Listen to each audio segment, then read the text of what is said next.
My name is King Arthur from the world famous Harlem Wizards, but today I'm representing Team of We Happyville.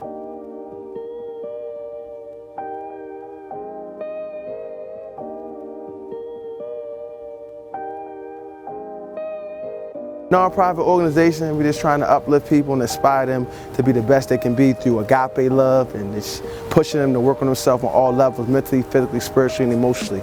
So today is one of the first schools that we did. And the day we come in here, we had an assembly where we just had fun and entertain them. And then after that, we let them know that they're going to get toys, you get toiletry items, and then we've had some life skills going on. We talked to the boys, the 5th grade boys, about life, you know, getting your life skills in order. We talked about the girls, about loving themselves. Right now, the girls are learning about the continent of Africa. And we just have a lot of positive things. They're also getting haircuts, some people getting their hair done. And you see a lot of different people. Some look like them, some don't look like them. But this is a holistic approach to be a better person, and that's what we're trying to do, man. Just attack it on all levels and understand we over me. We can do great things together, but it starts with agape love and understanding Happyville is a choice.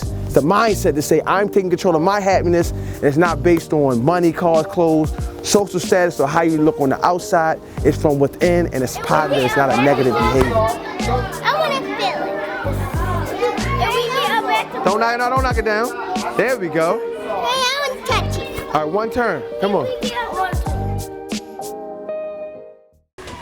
Here at Robert W. Coleman, we have a very diverse student population.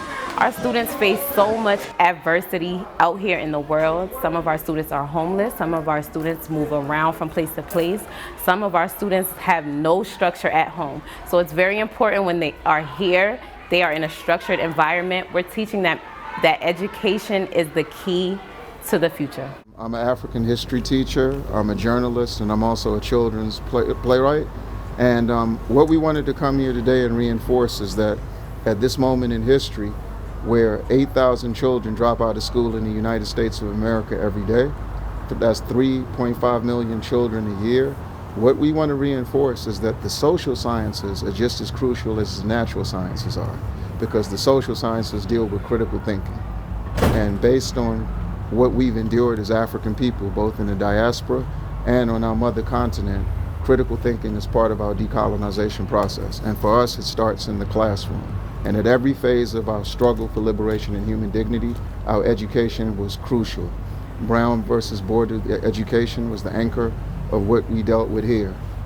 Now, so, you know, we talked about a lot of things, but a lot of kids, they go through stuff that, you know, a lot of adults haven't even been through at a young age. So it's like trauma, like post-traumatic stress, like people in the service go through. A lot of kids all over the world are stressed out. They have trauma, but the difference is between the service and other things, we're not getting the proper help. We're not getting the proper help, man. We need to get counseling.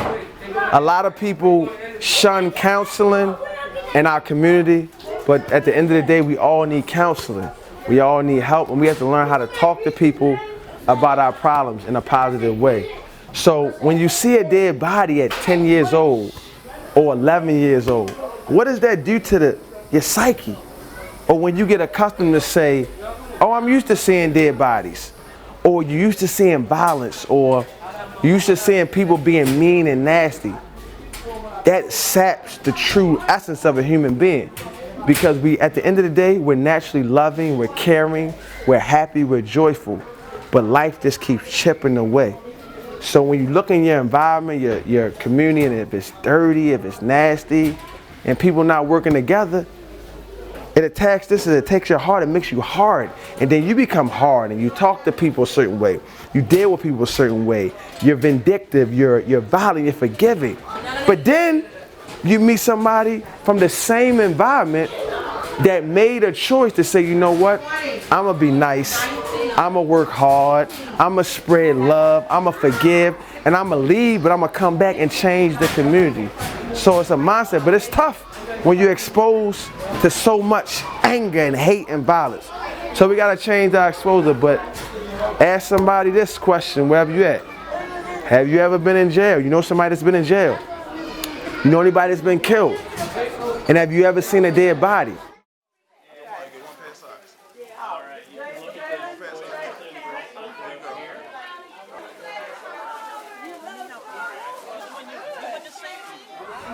I will change my community. No more killing. No more hating. Your environment definitely plays a role in your development. And what you think? Yeah. Your environment is your school, your home, your community, the people that you're around, and the way your community looks. And we can relate to sports. When you play for the Patriots or the Lakers, they don't hang divisional banners. No. It's championship or nothing. So that their standard is so high. The bar is high. Right now the bar is low. We got a lot of our youth settling for things that they are beneath. They're beneath a lot of things. So they're not really fulfilling their full potential.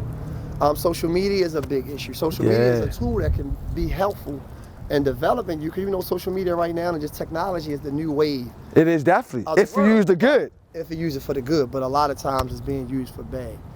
So just if we can focus on getting our youth back to some of the basic principles, teaching them their history of how things used to be. Yeah. People like yourself and myself. And Open and my dad, And everybody else giving back to the community, getting back to the roots of where things started at. Because the youth don't really know. I'm a good advocate. I love the youth, but I know a lot of the things that they're doing is not their fault. Yeah. They don't want to do the things they're doing, but it's more negativity that they're following. Yes. Positivity. We just talked about that with them. Like you seeing that, like if they don't know, like they wouldn't even know like how we dealing in a positive. It's more so like if I'm coming on the street like this, it's like this. Like I ain't gonna speak to you and you ain't gonna speak to me. Everybody has their defense, they have their guards up. Yeah, and it's like I may say hello to you, you may not want to speak, or you may say it to me and I'm like, act like I don't hear you. As opposed to learning, like seeing us interact in a positive, working together, uplift, and having a positive disagreement without wanting to fight or cuss each other out. And it starts with not just talking. So a lot of individuals don't learn by verbal. They gotta visualize. Yes. You gotta incorporate them like you're doing a wonderful job because you're courting the God they love. You actually are talking to the youth about what it takes, how to interact with each other, how to be more positive, how to settle disputes without violence. Yeah. But you're doing it and you're giving them example. You're role playing. A lot of that has to be incorporated in the schools and different programs going on around you. Because a lot of people can't learn by just verbal lecture. Yeah, I'm a visual learner too. You got to do a combination of all three of those things. Guys, this is my dad right here, you know.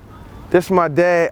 And Dad, just from, I know you don't like to be on camera, but just, you know, you born and raised from here and you grew up in the 60s.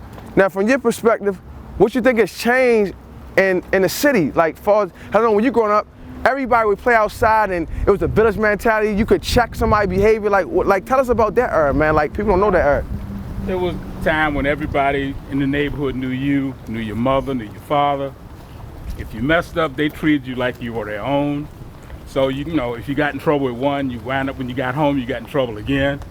So you basically stayed out of trouble because everybody was your adopted parents. And back then, y'all ain't really play with that gun and that knife. Everybody would sell it, even though we're not about violence. Y'all would just go in the street, go in the grass. You had a problem with me, I had a problem with you. We fight and shake hands and move on for another day. Yeah, because I had two guys in our neighborhood that used to fight every week. They fight, we make up and play ball. And about a week later, they fight again to make up and play ball. So, but those, you know, it's not like that anymore. People hold grudges. And another thing I noticed too, because you should tell me you made money cleaning steps. Like, people took pride in their neighborhood. Just because you didn't have a lot of money, it still was clean, right? Yeah, see those white marble steps? Yeah. I had my own personal business on Saturday. That's where I got my movie money. That's crazy. I had about 8 to 12 customers every Saturday. I had my little business, got my movie money, stayed in the movies all day, kept me out of trouble. So Team of We started actually with the Harlem Wizards in the van because, you know, we had to set up, we had to unload, we had to break down, do those things. So I started saying that's not Team of We, and then it took on a lifestyle of its own. And then the people at the Harlem Wizards, we started using that in our meetings. That's not Team of We, and then it took on its own lifestyle. Now Happyville, I used to always talk about, man, I'm in Happyville, you're not in Happyville. And eventually that took on a whole mindset. So I put it all together because Happyville and Team of We go hand in hand. So we over me, Happyville is your mindset, Team of We is the movement, because all great things in any culture has come through people working together with the we mindset. So that's how we started it. And the first drive we actually did was just me and one of my close friends, Omar Smith, at William Packer Elementary School. Harlem Wizards gave me some stuff. I went there, gave it away to an assembly, and now God has blessed it to this. We did 3 schools this year, and 100 book bags, and adopted 2 families, a mother of 7 and a dad with 2, man. So we're blessed, and it's all from we. Other people believe in the movement, we over me. So So all the youth programs and people out here that's advocates that care about the youth, adults, and even our elderly, more specifically for the youth, make sure you allow those individuals to participate in their own development. We're responsible for developing the youth, but we're also responsible for including them. They don't feel included, so the participation of our youth is not where we need it to be because they don't feel like they're a part of it. They just feel like they're being told to do these different things and they don't have a voice. So we gotta give them a voice. Even though some of the things we might disagree with, let them hear them out. We all need help. It's okay to get help. Just don't give them a life, be nasty and be violent and hurt yourself and hurt other people. The cold out here, they come down to Baltimore, they're not scared to come. Man, we love everybody. Agape love for everybody. Happyville for everybody. We're gonna take one person at a time to Happyville. We will break this cycle of hate and violence.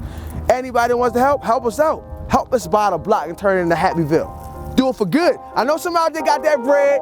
Come on, get that bread and somebody's gonna change. We're gonna buy the block and take it to Happyville. We love everybody. Thank you so much.